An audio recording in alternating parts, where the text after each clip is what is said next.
Hello guys, good evening. कैसे हैं आप सब लोग? तो गाइस, क्योंकि थोड़ा सा बिजी होने की वजह से हम आपको वीडियो अपलोड नहीं कर पा रहे थे, तो आज से आपका वीडियो जो है डेली अपलोड किया जाएगा। तो दोस्तों, आपको क्लास 10th का एक्सरसाइज 8.1 हम स्टार्ट कर रहे हैं, जिसका आज क्वेश्चन नंबर 2 है।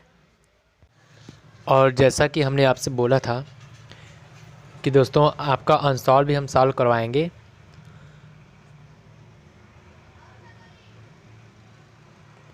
तो कल से आपका अनसॉल्व भी सॉल्व कराया जाएगा डेली, ठीक है दोस्तों। तो आगे हम चलते हैं। एक्चुअली क्या है कि थोड़ा सा काफ़ी बिजी हो गए थे इधर बीच में, तो वीडियो अपलोड करना मुश्किल हो गया था। तो चलिए दोस्तों, हम लोग आज क्वेश्चंस पे आते हैं और आपके लिए जो अनसॉल्व है वो कल से सॉल्व कराया जाएगा, ठीक है। तो चलिए क्वेश्चन देखते हैं। तो देखिए दोस्तों, क्वेश्चन नंबर 2 आपको दिया गया है। In given figure find 10p minus cot out. देखिए दोस्तों, ये जो आपको फिगर दिया गया है, इसमें आपको दो साइड्स दिए हुए हैं जहां हमें तीसरा फाइंड करनी है, ठीक है। तो जैसे हमें तीसरी साइड पता चल जाएगी, तो हम वहाँ से 10p और कॉट आर का वैल्यू निकाल के दोनों को माइनस कर देंगे, ओके। तो चलिए हम लोग सॉल्यूशन पे आते हैं। तो हम सॉल्यूशन पे आते हैं, ठीक है। तो देखिए दोस्तों, सॉल्यूशन में क्योंकि हमें जो है 10p और काट आर का वैल्यू फाइंड करके माइनस कर देने, ठीक है। तो चलिए फिगर एक बार देख लेते हैं। फिगर आपका क्या दिया गया है दोस्तों? फिगर आपका ये 13 सेंटीमीटर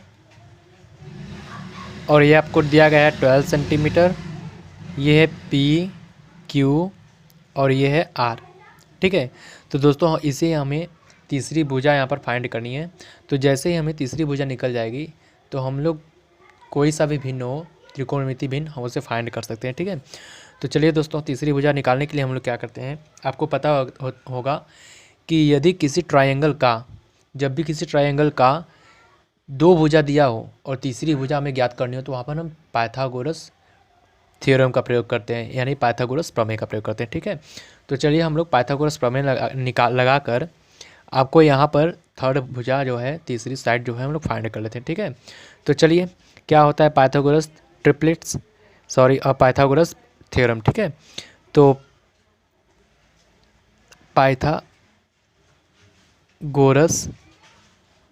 प्रमेय से क्या होता है? पाइथागोरस प्रमेय, पाइथागोरस प्रमेय से ये होता है कि जो कर्ण होता है वो कर्ण का स्क्वायर बराबर लंब का स्क्वायर प्लस आधार का स्क्वायर, कर्ण का स्क्वायर बराबर लंब का स्क्वायर प्लस आधार का square.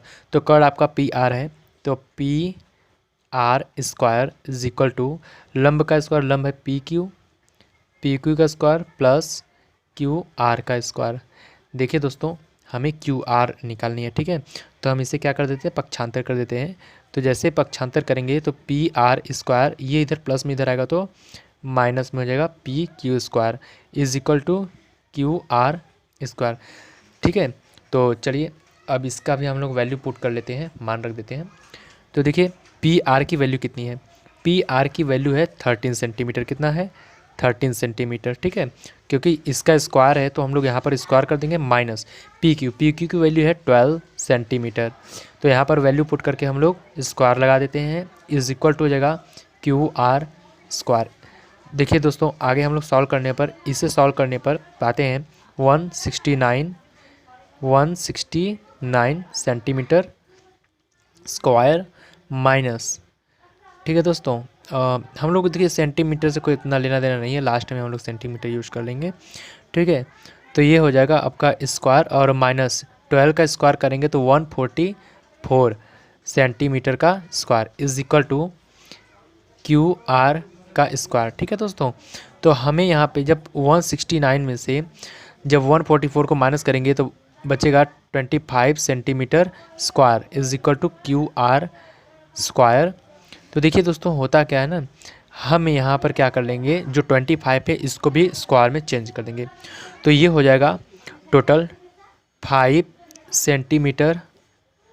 Centimetre square is equal to Q R का स्क्वायर। अब देखिए इस स्क्वायर और इस स्क्वायर से कैंसिल हो जाएगा, ठीक है। स्क्वायर से जब कैंसिल हो जाएगा तो हमें मिल जाएगा Q R is equal to 5 centimetre. कितना मिल जाएगा दोस्तों? Q R is equal to 5 centimetre. ठीक है, अब हमें क्या करनी है, देखिए हमें तीसरी भुजा भी मिल गई, ठीक है ना, यानी हमें तीसरी जो साइड है वो भी मिल चुकी है। ठीक है, कितना हो जाएगा आपका? 5 सेंटीमीटर। कितना हो जाएगा दोस्तों? 5 सेंटीमीटर।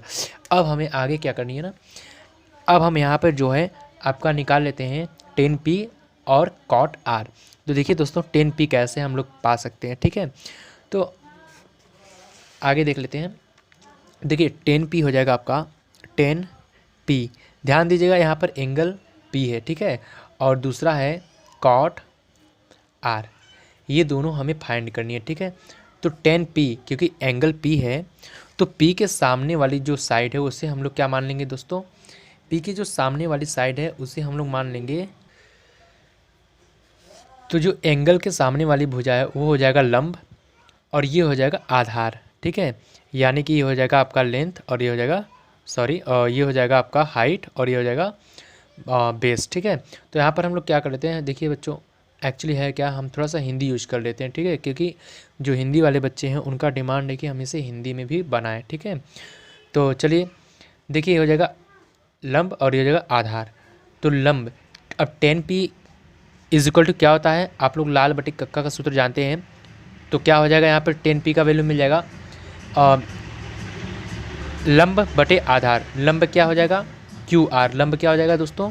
क्यू आर अपान आधार क्या हो जाएगा? आधार देखिए मैंने कहा था पी क्यू होगा, क्या हो जाएगा? P Q. तो यहाँ पर पुट कर लेते हैं पी क्यू। देखिए क्यू आर कितना है? क्यू आर 5 सेंटीमीटर का है, तो हम लोग यहाँ पर रख देते हैं 5 और बटे और पी क्यू कितना है? 12 सेंटीमीटर। कितना है दोस्तों? 12 सेंटीमीटर। तो ये हो जाएगा आपका 12 सेंटीमीटर। ठीक है, अब जस्ट ऐसे ही कॉट आर निकाल लेते हैं और ध्यान दीजिएगा यहाँ पर क्या है, आर जो है एंगल है। ठीक है, एंगल आर है, तो एंगल के जो सामने वाली भुजा है वो इसके लिए क्या हो जाएगा? लंब हो जाएगा। क्या हो जाएगा दोस्तों? लंब हो जाएगा। और ये जो है आपका आधार हो जाएगा। तो काट आर बराबर होता है आधार बटे लंब। क्या होता है दोस्तों? आधार बटे लंब। आप लोग लाल बटे कक्का से जानते हैं। ठीक है, तो आधार क्या हो जाएगा इसके लिए? आधार हो जाएगा क्यू आर और लंब हो जाएगा पी क्यू। तो आपको मिल जाएगा Q R upon P Q. चलिए दोस्तों वैल्यू पुट करते हैं। क्यू आर बराबर क्या है? 5 सेंटीमीटर। तो सेंटीमीटर हम लोग नहीं लिखते हैं। ठीक है, और उसके बाद आपका हो जाएगा पी क्यू बराबर 12 सेंटीमीटर। तो दोस्तों यहाँ से भी हम लोग कैंसिल कर देते हैं। तो हमें देखिए 10p की वैल्यू मिल गई और हमें कॉट आर का वैल्यू निकल गया। तो दोस्तों हमें निकालना क्या है? हमें निकालना है 10p माइनस कॉट आर। ठीक है, तो हम लोग क्या करते हैं यहाँ पे हम लोग रख के सॉल्व कर लेते हैं। ठीक है दोस्तों, तो देखिए 10p minus cot R is equal to 5/12 minus 5/12 is equal to 0। दोस्तों यही आपका आंसर है। ठीक है, तो चलिए अब हम विदा लेते हैं। और दोस्तों कृपया करके हमारे सभी वीडियो को लाइक कीजिएगा और हमारे चैनल को सब्सक्राइब कर लीजिएगा यदि आप क्लास 10th के ऐसे ही सारे सॉल्यूशंस चाहते हैं। और आपको जैसा कि बताया गया है कि हम अगले दिन से अनसॉल्व भी आपके लिए सॉल्व कर दे रहे हैं। तो दोस्तों चलिए अब जाने का टाइम हो चुका है। Bye bye, take care.